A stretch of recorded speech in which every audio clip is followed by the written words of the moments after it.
And many nights up till the crack of noon with him. Really? I mean, the last time we were here, I was around at his place, and he actually, the demo, the very first spark of inspiration for the song "Let Me Be the One" was recorded at Brian Reed's house on his piano. Wow. And he did a CDR of it, so I wouldn't forget how it went. I remember the last time I spoke with you, I asked what it took to get a ticket into the party with you guys, and you said $500 and a bottle of Jack Daniels. And I know your management's here. I sent you that bottle of Jack Daniels. I don't know if you ever got it. They kept the money. When they got the Jack, but they kept the money. Let me ask you about your new album, X. We've been playing Four Letter Word. We played Now. Everyone's loving it. Great response from our listeners. Was there anything in particular you wanted to convey when you were actually coming up with that album?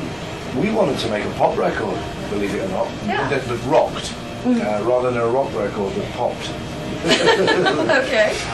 Hysteria became a pop record by virtue of the fact that it had like 6 hit singles, and we've pretty much since then spent our entire career avoiding like pop music, you know, the thing that actually put us over the 10 million sort of sales and stuff. Right. We went in on this album with the plan of just making a record that like there was no agenda to it. We weren't trying to fit in with any, you know. The 90s were difficult because you had to try to compete with Pearl Jam and Nirvana and Soundgarden and stuff like that, and you go out of vogue for a while, and then melody comes back in through people like Sugar Ray and what have you, and then all of a sudden it's okay to be us again. So we just made a very natural record where we weren't afraid to do the slow stuff, the pop stuff. Turn that phone off.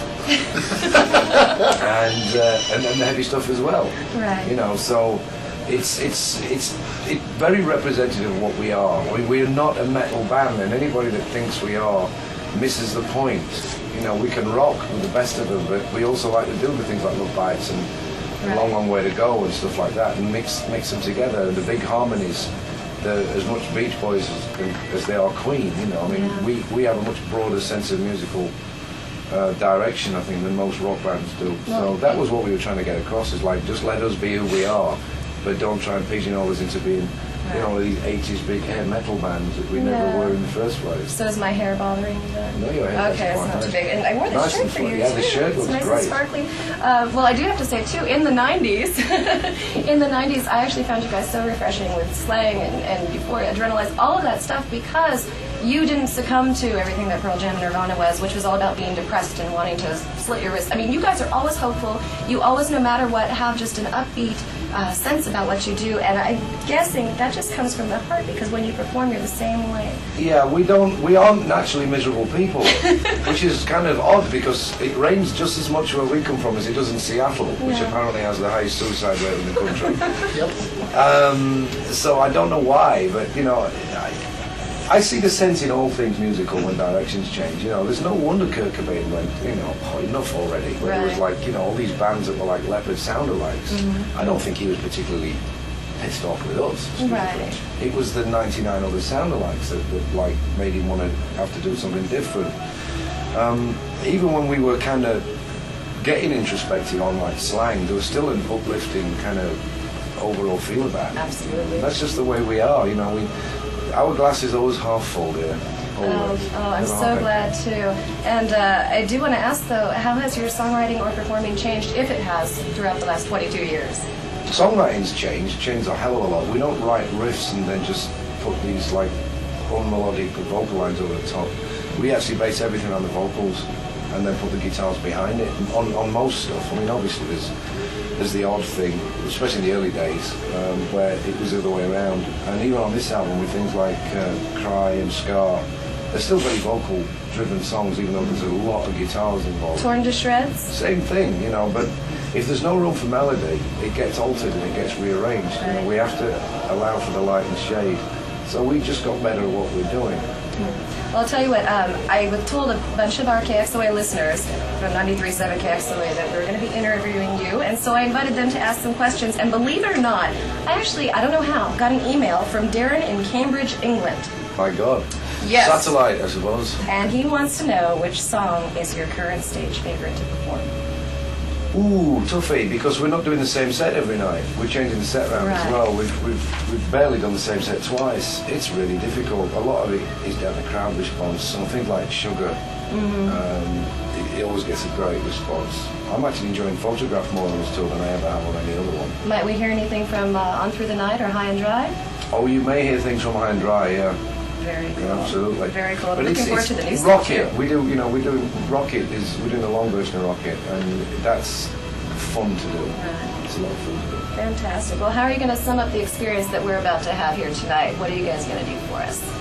What when we get on stage? Yeah. Oh, well, that'd be a bit of a giveaway, wouldn't it? Oh, I know. I'm just so You know, I excited. can't tell you that. Other than it will be loud and proud. And long?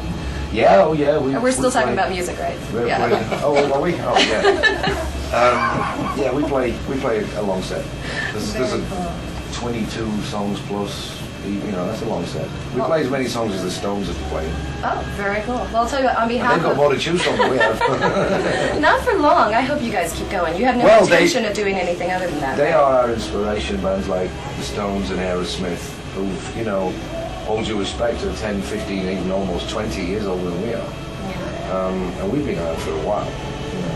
But, when you see these bands that they can still do it and they still seem to enjoy it themselves, which rubs off on the crowd and they get off on it, it just makes you want to keep doing it.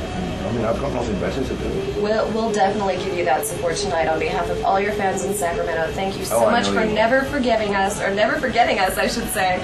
We're so excited to have you here, and someone is going to be lucky enough to take away a Def Leppard autographed guitar. We had our drawing. Joe, will you do the honors and announce the winner for Drum us? roll, please. Can I do it in my radio voice? Please do. And the winner is... Oh, How's that? Is that good? scary, Joe. Scary, yeah. Tammy Thomas from Sacramento. Congratulations. Everybody knows that when we gave this away, the stipulation was Stacey Anderson gets visitation rights of that guitar. So, Joe, thank you so much for spending time with us. This Did really, you like my radio voice? I love, It sounded like I it. love any noise you make. Okay. It's good, that. I'll tell you what, this is absolutely an ultimate high for me, and I'm shaking, but Oh, don't. I could We're all human. retire. We I are could all retire human. right now, and can I just hop in one of your bags and follow you around for the rest of your tour? Please. Please do. There's only 6 shows left, I think. Yeah. All right. Well, I know you Well, have to 6 get. before Christmas. We'll be back next year as well. Really, promise? Oh, yeah. Okay. Watch me perk up. All right.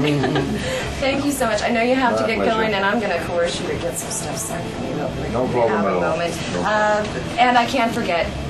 It's 93.7 KXOA, broadcasting live from Arco Arena. There are still tickets available at the box office. Remember that the band, as a matter of fact, just released some little prime seats. So head on down here, Def Leppard. The show starts at 7:30. It's going to be incredible. And I will not forget, it is time for KXOA traffic.